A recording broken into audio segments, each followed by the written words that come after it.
It's Hoover, the face made for voiceover. That was cool. Hey, yes, Hoover here. What I'm doing is kind of setting back up 22 days till the election. And of course, Facebook has shut me down for another 20 of those. And I think they're probably going to do that to quite a few people. I would like to think it's because my Facebook Live is effective. They said I didn't keep up with community standards.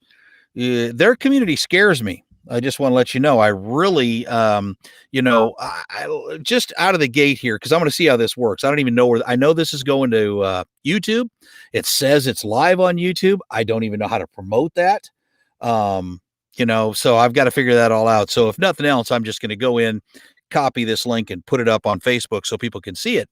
I wish we had something else besides Facebook. I really do. But we don't.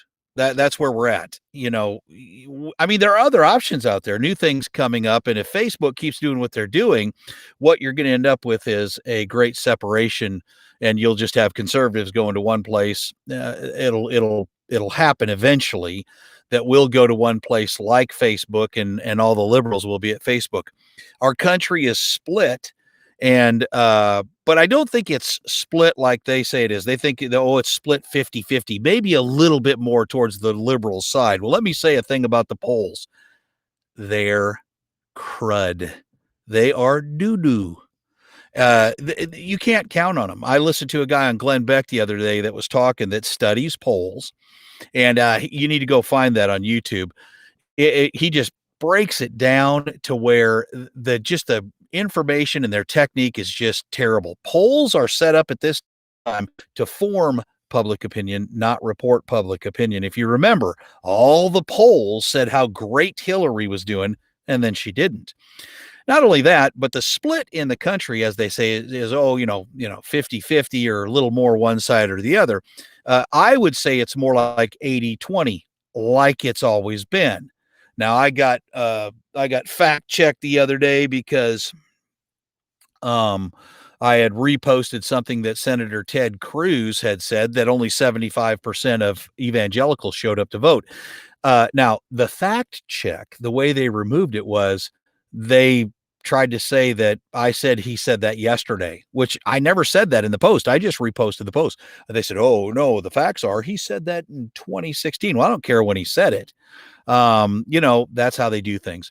So Facebook, I would hope that after Trump gets back in, that Facebook would have to declare that they are, and Google and YouTube would have to declare that they are either publishers or they are platforms. And in case you just don't know what the argument is, there is that a publisher is responsible for their content. A platform is not. And so if you're just a platform, if you're just the phone company and somebody's talking on the phone and they're planning to hurt somebody, the phone company cannot be held responsible because they're a platform. But if you have a publisher and you publish a book that tells somebody how to get away with hurting somebody, you could be sued for that. And so what Facebook does is, when they want to now see, but also just so you know, a platform cannot go in and edit things. The phone company can't come on there and go, hey, you can't talk about things that we don't want. You can't talk about Republican things. So, because that's illegal. A platform cannot do that. They have certain protection under the government that doesn't that protects them. So what Facebook tries to do is they try to take that protection from the government and say, oh, no, we're just a platform. We're not responsible for our stuff, until there's something on there they don't like. And then they say, no, we're a publisher. And so we can edit, we can do whatever we want to. We need to force them to declare what they are, first of all. Then, as much as I hate any kind of government interference, we need to do with them just the same thing we do with the phone company. If we find that somebody is using that platform illegally, they can get grants from judges to go in and legally stop things from happening. But it's not just based on the whim of Facebook. That's a bad idea. Okay, so the next thing I want to talk about, that hopefully this gets out, and I don't want to keep us too long, plus I got to go drive bus here in not too long, is this election deal. Here's my prediction. It's going to be a landslide. In fact, I think it's going to be a landslide so big that it will break records, that we will have never seen an election of this proportion. This is just one possibility. And then what the Democrats, the liberals will do, the media, but I keep repeating myself, what they'll do is they'll say, but look at the polls. So this election must have been stolen because the polls clearly showed that we were pretty split down the middle. And after all, look at how torn apart America is with all the riots and everything. It can't be that many people voted for Donald Trump because of all the problems that are going on in America. Well, don't see is that the riots and the people that are rioting are a very, very small percentage of the United States. The people that are in the racist Nazi-like group LM is a very tiny percent of African Americans in the United States.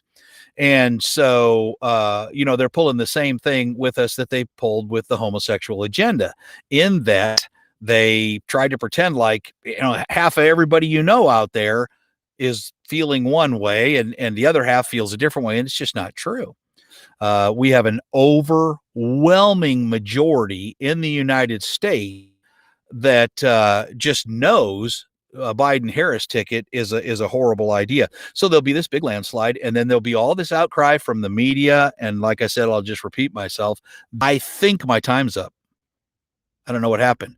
Did we restart? I got a countdown, said 3, 2, 1. We'll see how this goes. Anyway, the second thing is masks and the lockdown. Now, I don't trust the CDC. I don't trust the World Health Organization, but the side that has locked us down and tried to force us to use masks, that's what they based it on. They said, well, we've got to listen to the science. We've got to listen. I mean, their science, because there's plenty of science on our side to say, no, this is a bad idea. Well, we've got to listen to Dr. Fauci, and we must listen to the CDC and the World Health Organization, and we must do this, this, and this, until it goes against their narrative, because the World Health Organization has come out and said that lockdown is a horrible idea, that this is a last case scenario, and the only reason for it is to close things down long enough to regroup, get your hospitals to where they can handle things, which was what we were supposed to be doing. Remember that first 2 weeks, 12 weeks ago or whatever it was? And then the CDC came out and did a report where I don't know how many people they interviewed, or that they did their little poll, but it said that out of who they tested, it was like 76 or more % of people that had contracted COVID-19 said that they wore masks all the time, or at least most of the time. 76% of the people with COVID wore masks. And then 3.9%, let's just give it a little and say 4% of people who contracted COVID-19 said that they hardly ever wore a mask. Now, why? My question would be then, since the World Health Organization and the CDC has spoken once again, and this is who those people trust, why are we still locked down? Why are we still wearing masks? Now, there are a bunch of us out there that have said and thought from the beginning that we have since the creation of the earth, we have a way of dealing with pandemics. We quarantine the sick. This is the first time in history that we quarantined the healthy. And in fact, I read something the other day that said that a child under the age of 10 has a better chance of being struck by lightning statistically than dying from COVID-19. And yet we're wearing masks in the schools and social distancing. Something else is going on. I've been saying that from the beginning. Okay, and the last thing before I get out of here and see what this has actually done and where it's actually going and how it's actually produced is vote. You must, even though I think Trump is going to just annihilate. I think the Republicans are going to run away with this, and then the Democrats will just cry foul for the next however long. They will just do what they've done the last 4 years and whine and whine and whine. However, that can only happen if you make sure you get out and vote. You've got, not only you, but get a couple people, make sure that they go with you, take them down and get them to vote. Now, I used to be one of those people that said voting is very important. I don't care which side you're voting on. It is important that you go vote. I will change my tune now. I think it's a very good idea if Democrats don't vote. And I said that was the last thing I was going to say, but I will say one more thing. And this is hard, and this is a hard truth, but it needs to be said. Democrats believe in abortion. Now, you may be a Democrat, you may call yourself a Democrat and say that you don't believe in abortion, but your party does. It's like, if it really is to this magnitude, it's like if you were part of the Nazi party in Hitler's Germany and you said you didn't believe in killing Jews. It didn't matter. You're part of the party. I could not keep fellowship with you. So from this point forward, if I find out that you're a Democrat, I am going to confront you that the party that you say you support believes in murdering babies, and that I'm not okay with that. And would you like to change your opinion? And if you say no, I am going to end our friendship. Babies are being killed by millions, and it is no longer the Republicans who love America and families and our way of life and God versus Democrats who love America and families and God and our way of life. It is a party that tries its best, for the most part, to follow some godly principles. And a lot of us follow as many as best we can, and a party that is ruled by Satan, and their whole agenda is satanic. I can't be friends with you anymore.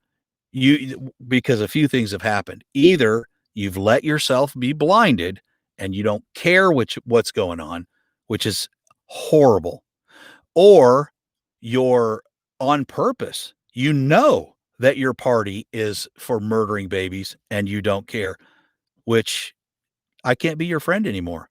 Now, I know that there are people that put things on Facebook that say, "Oh, I can be friends with people that vote another way." No, I can be friends with people that feel differently. I can no longer consider you a friend if you vote with a party that believes in killing, murdering babies. And it's time that we all step up to that plate. It is the only issue that matters at this point in time. One party wants, I don't care what else they do. I don't care about any of the other topics. And if you are a follower of God, you have the Holy Spirit living in you. I do not see how it's possible for you to look me in the face and say that you're going to vote for somebody who believes that it's okay to murder babies.